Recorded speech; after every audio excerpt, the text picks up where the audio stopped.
Kallid kuulajad ja vaatajad, on eesõigus teiega koos avada Jumala sõna. Aga palvetame enne koos.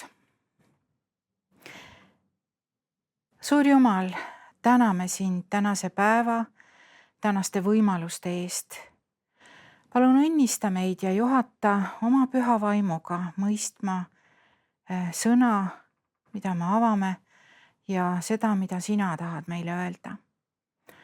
Aitäh sulle selle eest. Jeesuse nimel, aamen. Tahan koos teiega lugeda kõigepealt Markuse evangeeliumi 11. peatükist 12 ja 13 salmid. Ja järgmisel päeval Betaaniast lahkumisel tundis Jeesus nälga. Ja kui ta kaugelt nägi lehis viigipuud, läks ta vaatama, kas ehk midagi selle otsast on leida. Ja kui ta puu juurde oli tulnud, ei leidnud ta muud kui lehti, sest ei olnud viigimarjade aeg. Millest on juttu? Jeesusel oli nälg, ta nägi viljapuud, täpsemalt viigipuud. Ta läks vilja otsima, aga ei leidnud. Ja evangeeliumi kirjutaja lisab justkui ääremärkuse, sest ei olnud viigimarjade aeg. Kas teil tekkis küsimusi? Minul küll. Kuidas Jeesus läheb viigipuust vilja otsima, kui ei ole viigimarjade aeg? Ja loo teeb dramaatiliseks tõsiasi, et Jeesus langetab selle viigipuu osas kohtuotsuse. Järgmises salmis see lugu jätkub. Ja Jeesus ütles puule, ärgu keegi enam iialgi söögu sinust vilja. Ja ta jüngrid kuulsid seda. Etteruttavalt võime öelda, et järgmisel päeval, kui Jeesus oma saatjaskonnaga taas möödub samast kohast, siis on see viigipuu kuivanud. Seesama puu, mis eelmisel päeval oli laias lehes, on kuivanud. Selles loos tundub vasturääkivusi. Asi poleks hull, kui keegi läheks lihtsalt mõne viljapuu või põõsa juurde ja ta ei ole kindel, kas seal on midagi leida, kas on üldse aeg viljade jaoks ja vaatab ja no ei ole, läheb edasi. Aga Jeesus mitte leides vilja, neab puu, nii et see kuivab. Olgugi, et Johannes, hüüdnimega Markus, kes on arvatavalt Markuse evangeeliumi kirjutaja, lisab märkuse, et ei olnud viigimarjade aeg. Kes eksis? Kas Jeesus tegi valearvestuse, lootes vilja sealt, kus seda ei olnud?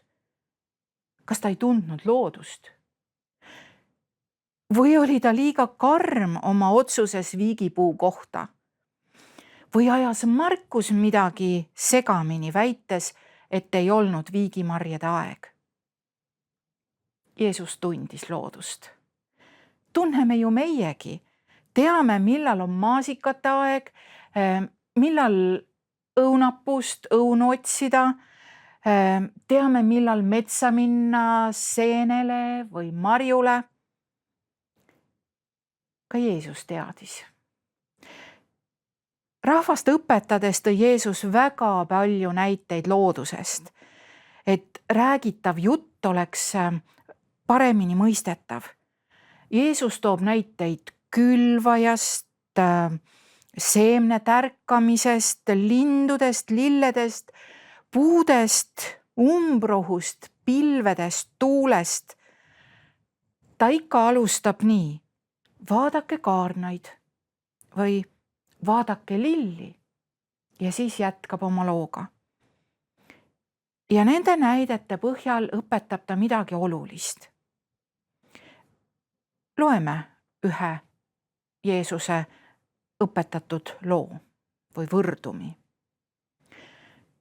See on kirjas Luuka evangeeliumist ja 21. peatükist loeme 29 ja 30 salmid. Ja ta rääkis neile võrdumi. Vaadake viigipuud ja kõiki puid. Kui nad juba pakatavad, siis seda nähes te tunnete iseenesest, et suvi on juba lähedal. Siin toob Jeesus taas näite viigipuust. Veel üks viigipuu. Ja mitte ainult, et Jeesus ütleb, et vaadake viigipuud, vaid sellest on midagi õppida. No aga vaatame siis, mis lood on selle viigipuuga. Viigipuu kasvab Vahemere äärsel alal ja on seal väga levinud. Viigipuul on suured lehed, mis langevad talve tulekul ja alles aprilli algul puhkeb puu uuesti lehte, kuulutades sellega suve algust. Viljade kujunimine on viigipuul väga omapärane. Tegelikult viljad on need kivikesed viigimarjas, aga söödav on ka lihakaks muutunud õisik. Ja aasta jooksul saab viigipuust 3 sorti vilju. Kevadel lehepungadega koos kasvavad möödunud aasta õiesugemetest väikesed noored viigimarjad, niinimetatud eelviigid. Need ei ole mahlased, kuid neid süüakse siiski, sest sel ajal ei ole palju teisi vilju saada. Ja samasse kohta, kus kasvasid need eelviigid, arenevad suve alguses noored viigimarjad. Neid süüakse meelsasti, sest nad on mahlased, kuid need ei säili kaua. Suve keskpaigaks on eelmise aasta võsud kasvanud suurteks ja kannavad niinimetatud hiliseid viigimarju. Need viljad on kõige paremad. Neid süüakse värskelt, neid kuivatatakse, neid pressitakse kakkudeks. Nüüd selle teadmise põhjal viigipuust, kes eksis, kas Jeesus või Markus? See, kes lisas loole repliigi, et ei olnud viigimarjade aeg. Mitte kumbki. Kui Markus mõtles hiliseid küpseid vilju, siis tõesti ei olnud nende aeg. Jeesus aga nähes, et puu on juba lehes, otsis tõenäoliselt neid eelviike, et nälga kustutada. Ja just nende eelviikide olemasolu näitab, kas puu on viljakas või mitte. Kui puudusid eelviigid, tähendas see seda, et puu on viljatu. Kumbki vaatas oma vaatenurgast viigipuud ja otsustas, kas tasub loota või mitte. Jeesus tundis loodust, kuid veel olulisem on, et Jeesus tundis ja tunneb inimesi, teab olukordi. Loodus on vaid õppevahendiks, et jõuda inimesteni. Tähtsam kui ühe viigipuu saatus on inimeste saatus. On sinu ja minu saatus. Ja see, millist vilja, kui palju ja millal keegi kannab. Kuid millise vaatenurga alt vaadata? Meiegi suudame hinnata või isegi ennustada meile teadaolevate inimeste suutlikkust. Kui keegi ebaõnnestub ja talle ikkagi antakse sama ülesanne, millega ta enne toime ei tulnud ja ta taas ebaõnnestub, siis teate ju küll, kuidas öelda. No, ma ju ütlesin. Mida paremat sealt loota oligi? Kui õpetaja klassis õpetab õpilasi, lapsi, siis aja jooksul tal on kindlasti välja kujunenud arusaam, kellelt mida oodata. On õpilasi, kes veavadki kolmedega läbi ja üldjuhul õpetaja ei ootagi neilt enamat. Ometi on imelisi lugusid, kui õpetaja näeb, et mõne kolmelise latt võiks olla kõrgem ja leiab jõudu, et innustada seda kolmelist enamat püüdma. Hiljuti kuulsin ühe tuttava lugu, kes nüüd on juba ise koolijuht. Ta rääkis loo oma tudengipõlvest, kui esitas ühe täiesti korrektse töö õppejõule ja see õppejõud andis talle tagasisidet, et sina suudad paremat. Tagantjärgi meenutades ütles mu tuttav, et just selle õppejõu ütlus, sina suudad enamat, on teda läbi elu tiivustanud ja andnud jõudu pingutada, et teha asju paremini, saavutada enamat. Kuidas on minu ja sinuga? Arvajaid võib olla mitmeid ja arvamused võivad olla erinevad, mis kõlavad ühe või teise inimese kohta. Kas ta on tubli, kas ta saab hakkama, kas ta kannab vilja, kas ta kannab kristlasele kohast vilja ja nii edasi ja nii edasi. Need arvamused ei loe. Ei loe isegi see, mida me ise arvame. Kas me oleme siis liiga heal arvamusel endast või hoopis liiga madala enesehinnanguga? See ei loe. Loeb ainult see, mida Jeesus meilt ootab. Loeb see, mida Jeesus meilt otsib ja mida ta leiab. Pöördume tagasi Markuse 11. peatüki juurde. Viigipuu lugu on justkui vahepala suurte sündmustele, mis on kirjas Markuse 11. peatükis. Ja Markus järgib teiste evangelistidega võrreldes kõige täpsemini kronoloogiat. Ja Viigipuu lugu on kahes osas just nii, nagu Jeesus oma kaaskonnaga viigipuust mööda liigub. Kõigepealt ühel hommikul siis ööbimispaigast Jeruusalemma ja teisel järgmisel hommikul taas Jeruusalemma siirdudes. See õppetund on omadele, neile, kes tahavad Jeesust järgida, kes tahavad midagi omandada, midagi õppida ja loeme edasi seda viigipuu lugu. Markuse 11. peatükist salmid 20–24. Ja varahommikul nägid nad mööda minnes viigipuu juurteni ära kuivanud olevat. Ja Peetrus, kes mäletas, ütles Jeesusele, Rabbi, vaata, viigipuu, mille sa neetsid, on ära kuivanud. Ja Jeesus vastas neile, olgu teil usku Jumalasse.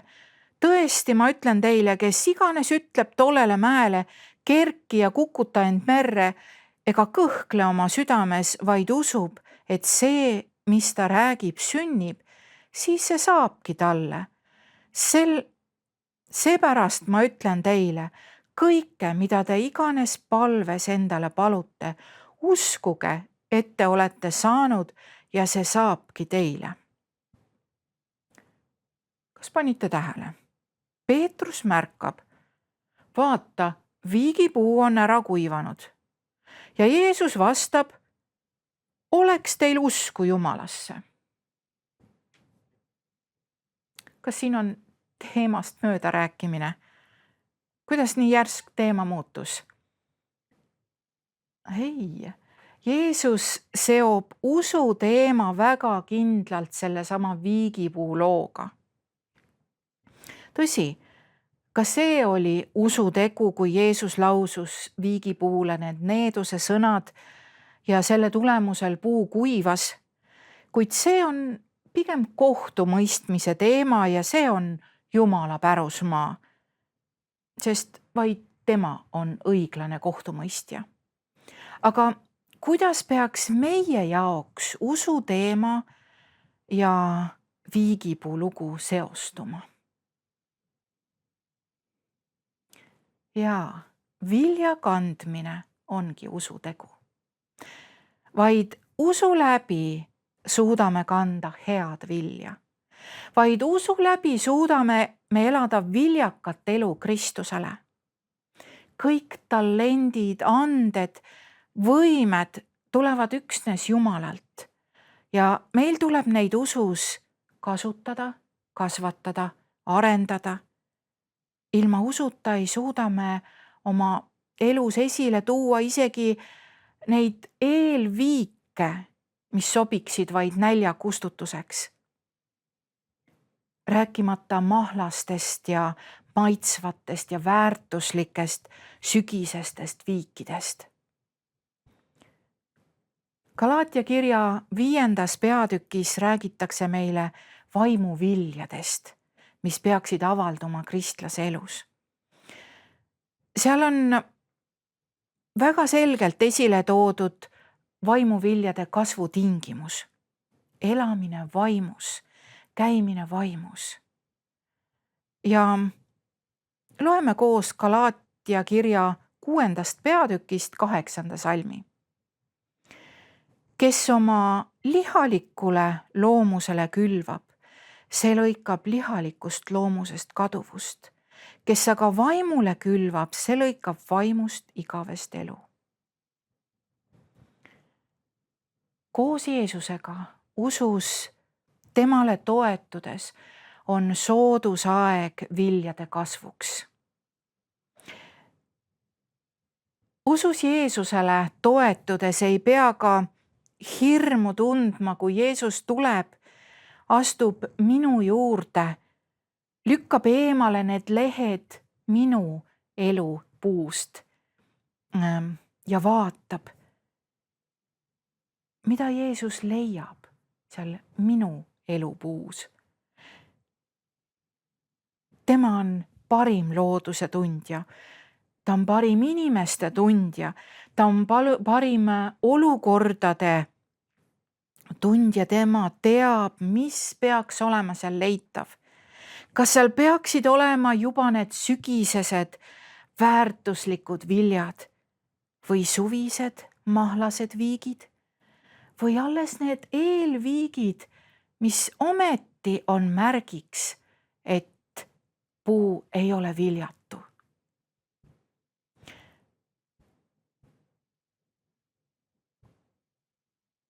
Luuka evangeeliumis on esitatud küsimus. Ometi, kui inimese poeg tuleb, kas ta leiab usku maa pealt? Teisisõnu võime küsida, kui inimese poeg tuleb, kas ta leiab vilja minu elust? Millist vilja ta leiab minu elust? Kas või neid eelviike nälja kustutamiseks? Jeesus ütleb täna sulle, koos minuga oled sa enamaks võimeline. Usu ainult ja sa suudad parimat. Sa suudad kanda parimat vilja, mitte ainult seda nälja kustutust.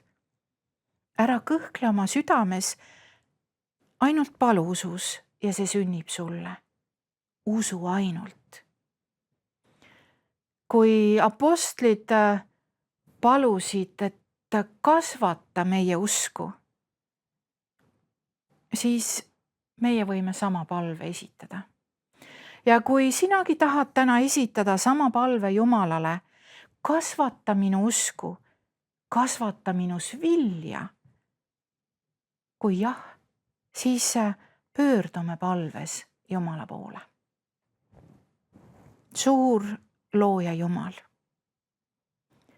nii nagu sa tunned loodust, tunned sa meie südameid. Sina näed meie tahet, aga sa näed ka meie suutmatust. Palun kasvata meis usku, et võiksime leida meie eludes seda, mida sa sealt õigusega otsid. Aita kõrvale jätta vabandused, et polegi veel vilja kandmise aeg. Aita, et võiksime tähele panna sinu julgustust ja kogeda, koos Jumalaga suudame enamat. Kasvata meis usku, kasvata meis vilja. Amen.